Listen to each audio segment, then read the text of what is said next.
हर हर महादेव। हिंदू पंचांग के अनुसार हर साल सावन माह के शुक्ल पक्ष की तृतीया तिथि को हरियाली तीज के तौर पर मनाई जाती है। इस दिन विवाहित महिलाएं पति की लंबी उम्र के लिए भगवान शिव और मां पार्वती की पूजा और व्रत करती हैं।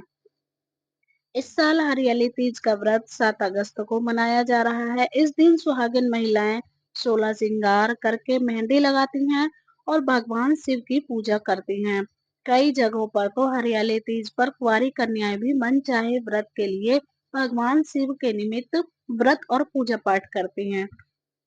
कहा जाता है कि इस दिन भगवान शिव और माता पार्वती की सच्चे मन से पूजा की जाए तो वैवाहिक जीवन खुशहाल होता है और सभी मनोकामनाएं पूरी होती हैं।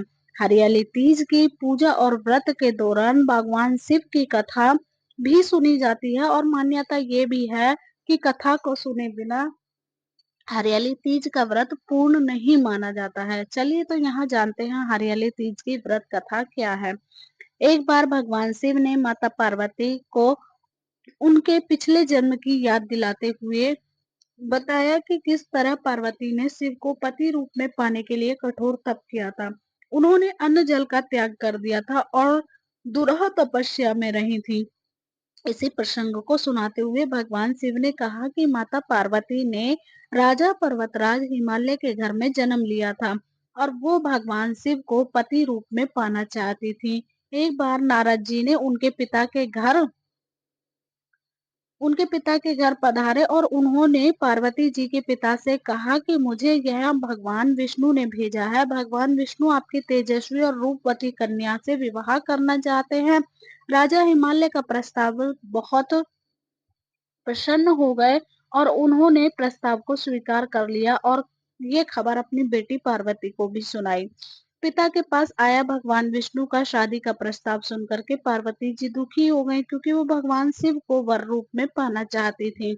उन्होंने ये दुख अपनी सखी से साझा किया। सखी ने पार्वती को शिव के लिए कठोर तप और व्रत करने की सलाह दी। इस सलाह को मान करके पार्वती कंदराओं में चली गई और वहां रेत का शिवलिंग बना करके उसकी पूजा और कठोर तप करने लगी। पार्वती ने अन्न जल का भी त्याग कर दिया और सच्चे मन से भगवान शिव की पूजा करने लगी।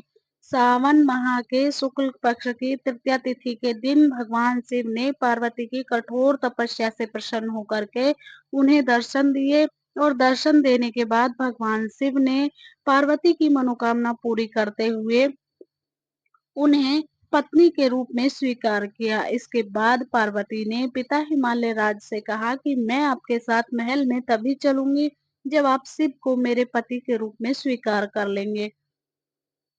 इसके बाद दोनों का विवाह हुआ। कहा जाता है कि सावन माह के शुक्ल पक्ष के तृतीया यानी कि हरियाली तीज के दिन ही भगवान शिव ने मां पार्वती को पत्नी के रूप में स्वीकार किया था और इसलिए पति की लंबी उम्र और सुखी वैवाहिक जीवन के लिए ही इस दिन महिलाएं व्रत करती हैं। हर हर महादेव।